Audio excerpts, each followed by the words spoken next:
Hello, I'm Ben Mankiewicz. Thanks for joining us tonight on TCM. Up next, our Memorial Day weekend war movie lineup continues with a World War II picture based on real events. Moreover, it was produced during the war. From MGM in 1944, 30 Seconds Over Tokyo. The film tells the true story of the first U.S. bombing mission to Japan, initiated by President Roosevelt shortly after the Japanese attack on Pearl Harbor.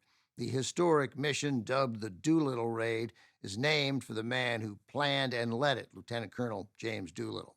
One of the pilots who participated in the raid, Captain Ted Lawson, went on to write a book about his experience. MGM bought the rights, then screenwriter Dalton Trumbo adapted Lawson's book, with Lawson himself serving as the film's official technical advisor. To play Captain Lawson on screen, MGM turned to one of its rising stars, Van Johnson. Just a year earlier, Johnson had been seriously injured in a car accident, actually had a steel plate in his head, leaving Johnson unfit to serve in the military. Instead, Van Johnson found himself helping the war effort by often playing heroic soldiers in movies like this one. Co-starring as Lieutenant Colonel Jimmy Doolittle is Spencer Tracy, although his role here is really a supporting part. Tracy had been impressed with Van Johnson since they first worked together on another wartime picture, A Guy Named Joe. Tracy accepted the smaller role here in large part to help boost the box office, which Tracy knew would assist the career of his young friend. Cast also features Robert Walker, Don DeFore, Phyllis Thaxter in her film debut, and in a small role, rising star Robert Mitchum. This was Mitchum's last time playing a minor character on screen.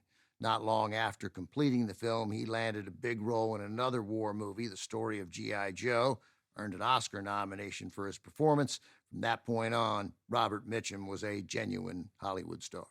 From MGM in 1944, directed by Mervyn LeRoy, 30 Seconds Over Tokyo.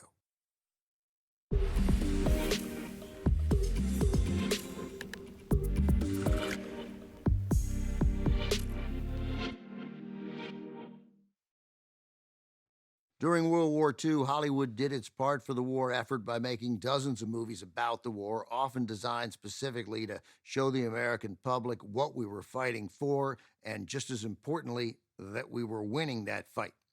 30 Seconds Over Tokyo, released by MGM November of 1944, was certainly one of those films. The movie was produced with the full support of the U.S. military. The Army loaned the studio 12 B-25 bombers for the production, along with men who knew how to fly them. The real Jimmy Doolittle provided technical guidance, as did General Hap Arnold and Captain Ted Lawson, who wrote the book on which the movie is based. 30 Seconds Over Tokyo became a critical and commercial hit, earned 2 Oscar nominations for Best Black and White Cinematography and Best Special Effects, which it won. That was Robert Walker as David Thatcher in the film. Coming up, his son and doppelganger, Robert Walker Jr., joins Kirk Douglas and Nick Adams in a Korean War picture directed by George Seaton. The Hook from 1963 is next on TCM. Next on TCM, The Hook, then The Hasty Heart, and later, Imitation General. TCM looks the part tonight.